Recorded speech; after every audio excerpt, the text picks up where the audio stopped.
Guys এত পুরনো জগতের ঘোড়া। গাইস আম দেখো, গাইস আম।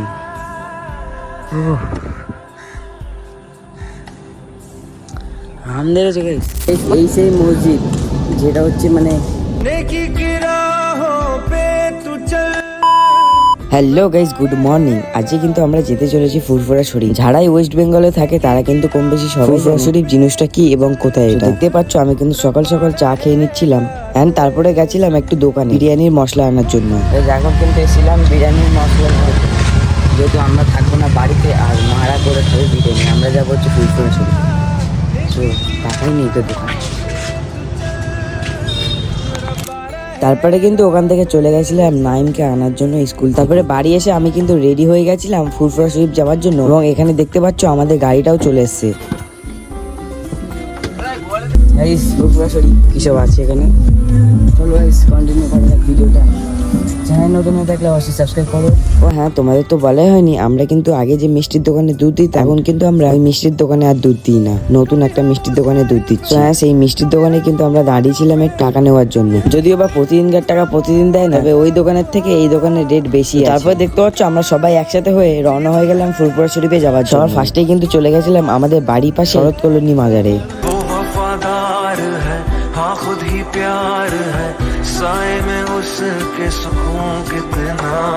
এই সেই মসজিদ যেটা হচ্ছে মানে এয়ারপোর্টের ভেতরে আছে, দেখতে পাচ্ছ এই সেই মসজিদ। আমরা কিন্তু এসছি।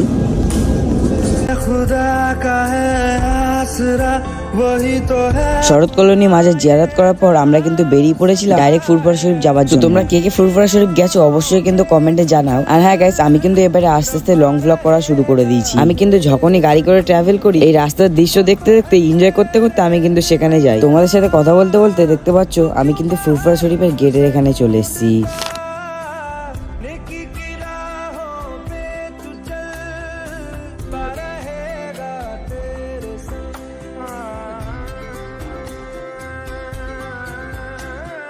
তারপরে কিন্তু ফুরফুরা শরীফে গিয়ে ফার্স্টে আমরা অজু করে নিলাম। গাইস, এশিয়ার 2য় নম্বর বৃহত্তম ইসলামিক জায়গা হচ্ছে ফুরফুরা শরীফ। তারপরে অজু করা হয়ে গেলে আমরা কিন্তু ফার্স্টেই চলে যাচ্ছিলাম দাদা হুজুর পীর কেবলার মাজার জিয়ারত করার জন্য। গাইস, আমি ফুরফুরা শরীফে যেখানে যেখানে দোয়া করেছি সেখানেই কিন্তু আমি তোমাদের জন্যও দোয়া করেছি। আর এই দোয়াটাও করেছি যে আমাকে আল্লাহ বড় মানুষ বানায়, কিন্তু মনে যেন কোনো অহংকার না দেয়।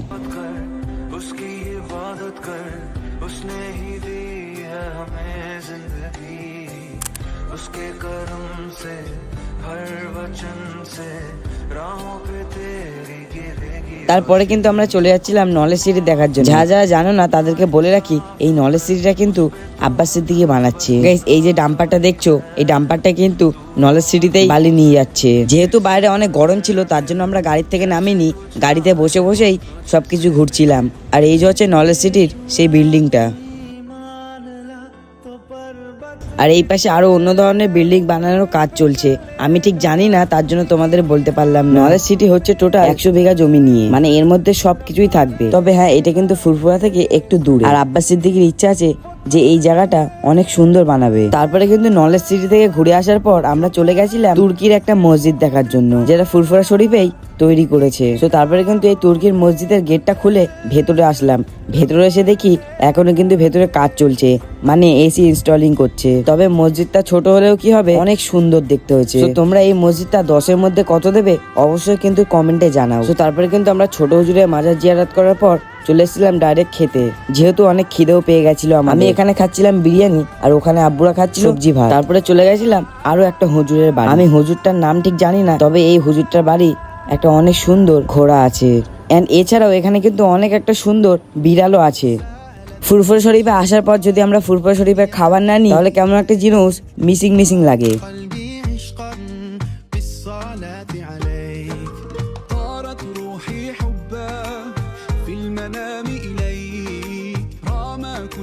তারপর কিন্তু চলে গেছিলাম ফুরফুরা শরীফের সব থেকে সুন্দর বাড়ি দেখতে, মানে তোয়া সিদ্দিকীর বাড়ি।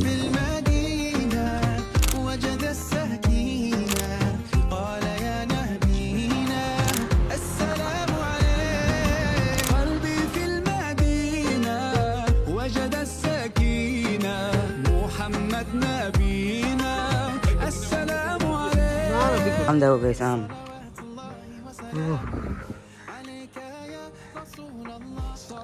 আম তারপরে গেছে আমরা কিন্তু তোয়া সিদ্দিকীর বাড়িতেই আসরের নামাজটা আদায় করলাম। আর এই মসজিদের নাম ছিল মসজিদে নাজমা, মানে তোয়া সিদ্দিকীর ওয়াইফের নামে এই মসজিদটা আছে। আর এই যে এই জায়গাটা দেখছো, এই জায়গাটায় কিন্তু তোয়া সিদ্দিকী এবং তোয়া সিদ্দিকীর ওয়াইফকে দাফন করা হবে। তবে গাইস এর আগেও কিন্তু আমি অনেকবার ফুরফুরা শরীফে এসেছি, কিন্তু তোয়া সিদ্দিকীকে আমি কোনোদিনও সামনাসামনি দেখিনি। আজ আমাদের নসিবটা ভালোই ছিল, তার জন্য দেখাও হয়ে গেল।